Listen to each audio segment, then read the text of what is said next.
Astronomie, astrophysique, cosmologie, astroparticules. Ça se passe là-haut, par Eric Simon. La grande majorité des étoiles massives se font éjecter de l'amas où elles sont nées. Deux études différentes arrivent à la même conclusion en étudiant des étoiles massives isolées situées dans le petit nuage de Magellan. Et on sait aussi comment ça se passe là-haut.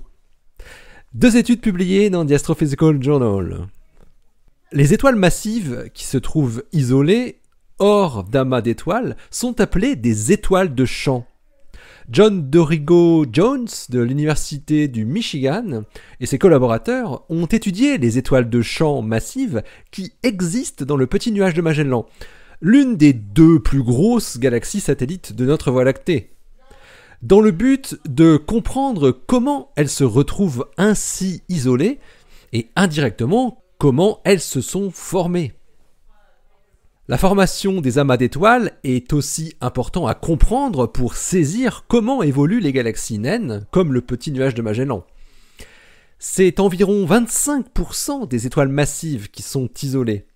Ce que montrent les astrophysiciens dans leur étude, c'est que ces étoiles massives isolées ont en fait été éjectées comme des malpropres par leur amas de naissance. Dorigo Jones et son équipe examinent comment ces étoiles massives peuvent être éjectées de leur amas. Il existe deux mécanismes possibles. Le premier est une éjection dynamique, produite par des interactions gravitationnelles entre étoiles dans l'amas, et la seconde est une éjection plus violente associée à une explosion de supernova dans un système binaire, l'étoile étant éjectée lors de l'explosion de sa compagne. On appelle cela un kick. Les chercheurs exploitent 304 étoiles de champ de type OB, des étoiles massives de plus de 8 masses solaires, qui ont été recensées dans le relevé Runaways and Isolated O-Type Star Spectroscopic Survey of the SMC, le RIOTS 4. À partir de la connaissance de la masse et de la vitesse des étoiles de champ qu'ils observent, les astrophysiciens peuvent comparer la distribution de ces paramètres avec ce que prédisent les modèles théoriques et ils peuvent donc faire le tri. La vitesse des étoiles mesurée est en moyenne d'environ 40 km par seconde, avec la plus rapide atteignant 250 km par seconde. Alors le résultat est sans appel. Les éjections dynamiques sont entre 2 et 3 fois plus nombreuses que les éjections par supernova.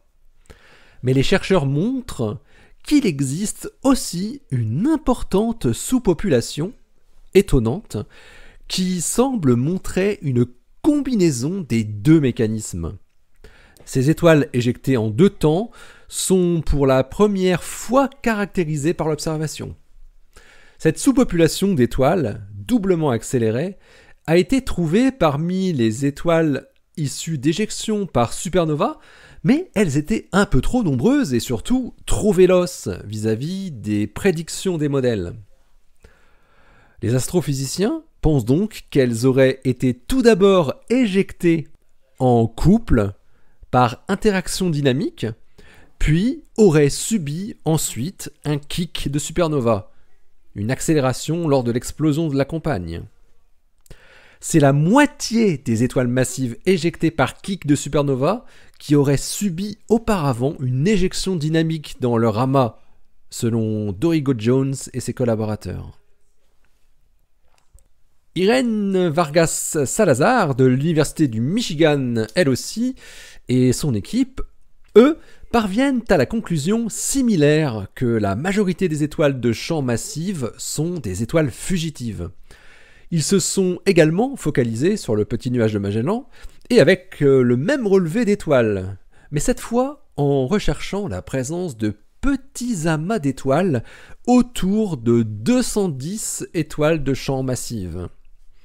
Le principe est relativement simple puisqu'il s'agit de compter les étoiles présentes en fonction de leur distance relative à l'étoile massive observée.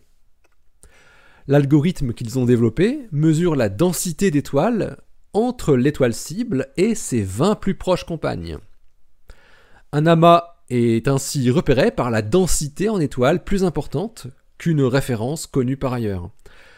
Et le résultat est à nouveau sans appel. Irene Vargas Salazar et ses collègues montrent que seulement 5% des étoiles massives se trouvent encore au sein d'un amas. Cela signifie simplement que la très grande majorité des étoiles massives qui sont aujourd'hui isolées ne proviennent pas de là où elles se trouvent aujourd'hui. Elles ont bien été éjectées de leur amas d'origine. Ce résultat vient donc confirmer l'analyse de Dorigo Jones et ses collaborateurs, qui, eux, offrent en plus une information importante sur l'origine de ces éjections. Les deux articles dont nous parlons sont parus tous les deux dans le même numéro de The Astrophysical Journal, le volume 903, daté du 30 octobre 2020. Le premier de John Dorigo Jones et ses collaborateurs s'intitule Runaway Hobby Stars in the Small Magellanic Cloud, Dynamical versus Supernova Ejections. Et le second s'intitule A Search for In Situ Field Hobby Star Formation in the Small Magellanic Cloud. Allez, d'ici la prochaine, portez-vous bien, restez bien les yeux vers le ciel et les pieds sur terre. Allez, salut.